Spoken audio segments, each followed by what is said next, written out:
उत्तरकाशी में माघ मेले का उद्घाटन किया गया। सीएम पुष्कर सिंह धामी ने इसका उद्घाटन किया। तो वही कार्यक्रम को सीएम पुष्कर सिंह धामी ने संबोधित किया।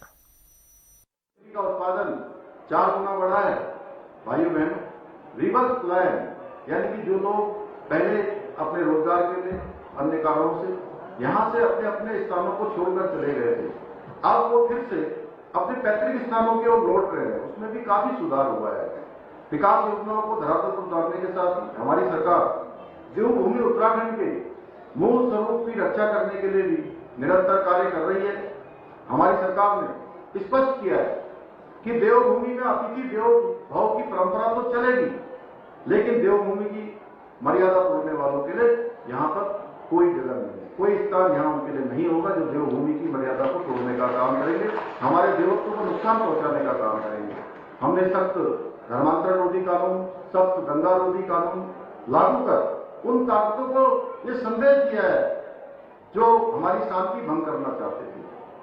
वहीं हमने लव जिहाद, लड़ जिहाद और छूट जिहाद जैसी विकृतियों के खिलाफ जीरो टॉलरेंस की नीति अपनाई है।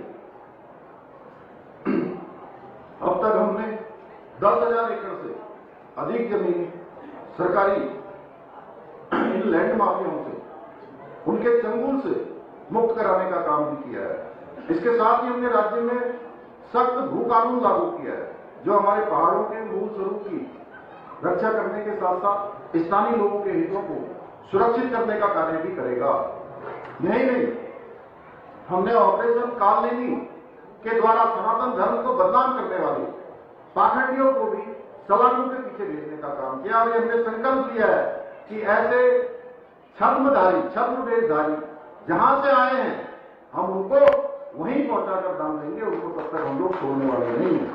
भाई बहनों, आज उत्तराखंड देश का ऐसा पहला राज्य बन गया है जहां समान नागरिक संहिता का कानून लागू हो गया है, जिसमें सबकी सुरक्षा यानी कि देवभूमि के अंदर कोई किसी वर्ग का हो, किसी पंथ का हो, किसी समुदाय का हो, अब सबके लिए एक समान कानून होगा, सबकी सुरक्षा की गारंटी होगी और हमारी मातृशक्ति, मेरी बहन बेटियां, माताएं, उनकी सुरक्षा और सशक्तिकरण के लिए उनकी जो 50% आबादी है उनको 100% सुरक्षा की गारंटी देने का काम हमारा समान नागरिक संहिता का कानून करेगा।